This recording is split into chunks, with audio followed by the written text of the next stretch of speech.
Stop playing with your phone. Welcome back to Whiskey Happens. This is Travis Martin, and I am Garrett Johnson, Excalibur, Excelsior. No.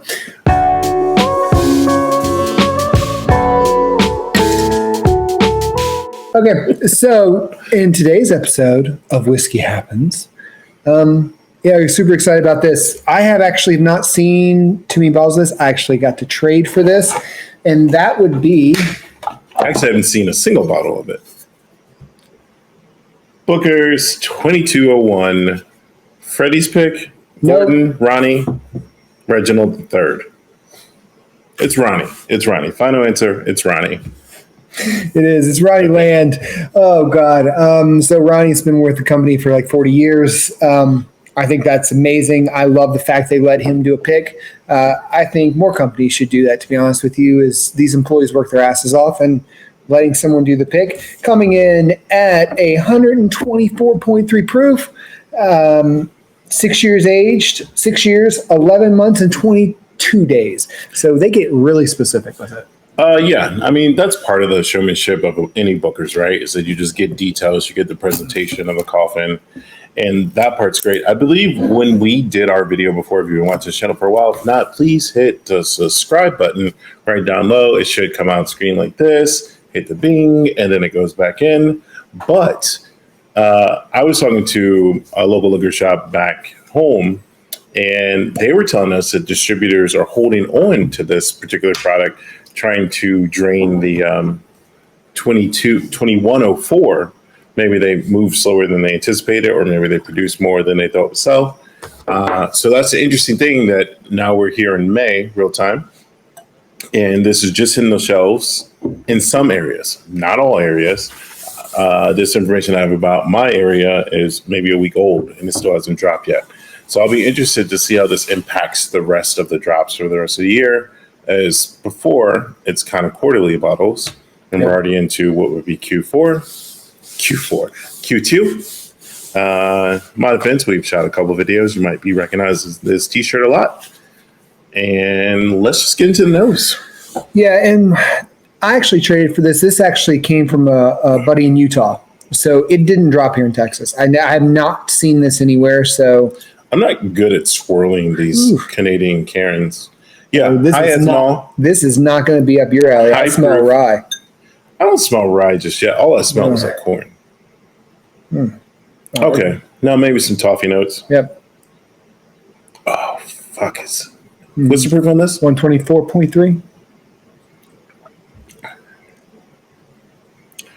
Oh, that's interesting. That tastes like caramel corn. Yep. Or not caramel corn, Crunch and Munch. That's exactly what you're thinking of, was Crunch and Munch from the 1980s. That's really good. See, this is the one thing I do really like about the Bookers is, even though it's 124 proof, they're all high proof, but to me, they don't drink that hot. Like, it's not like something that punches you in the face when you drink it, which I love. Bringing back a little Brad reference. Punch you in the face. So yeah, it kind of finishes like candy peanuts.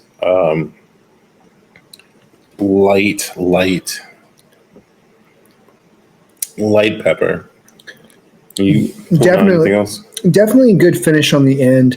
I would say it lingers for a long time. It's got a lot of depth, but yeah, it's very corn heavy in my opinion. It's got a lot of like corn notes in it from all different types of areas. Like you were saying candied corn, but like that's what I got first. Now I'm getting more like a buttery, like popcorn, butterscotch, like that type of notes on it. So it's definitely a rich one. I definitely think this is one for me that where's my water?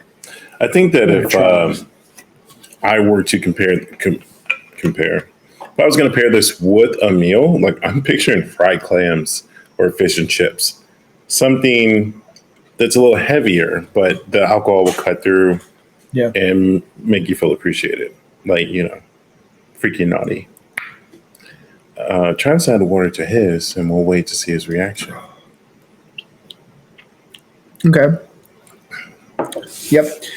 much richer. I would definitely say smoother. So this is definitely one, if you're not a proof guy or girl, if you don't like proof, I would say put it on the rocks, and actually calms it down a lot, and you probably would really enjoy this. If you're a proof hound, neat is the way to go because it's beautiful either way. For me, I think when I added water, just turned into peanuts.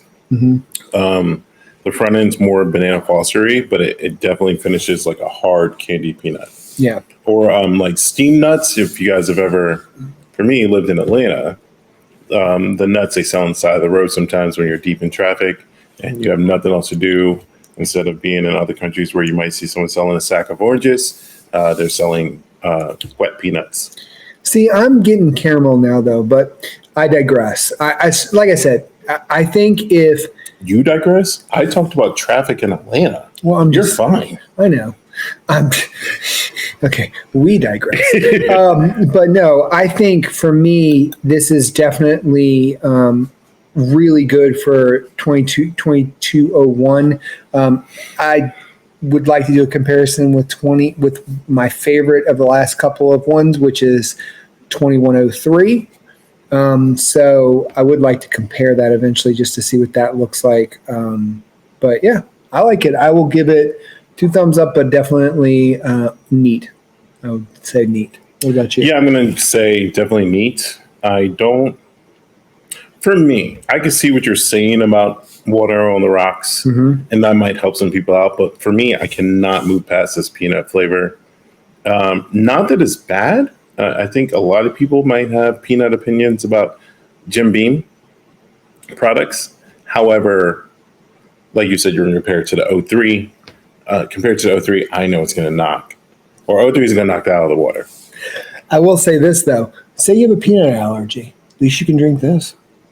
True. I don't know how many people Just saying. have peanut allergies. Like, I want something that tastes like peanut. Exactly. I don't want to go to You don't, you know. shock. Yeah, there you go. You don't have to have an EpiPen. You can try this instead. So, All right. Remember, it doesn't matter if you like it neat. On the rocks, turn to fucking Coke. Whiskey happens. Cheers.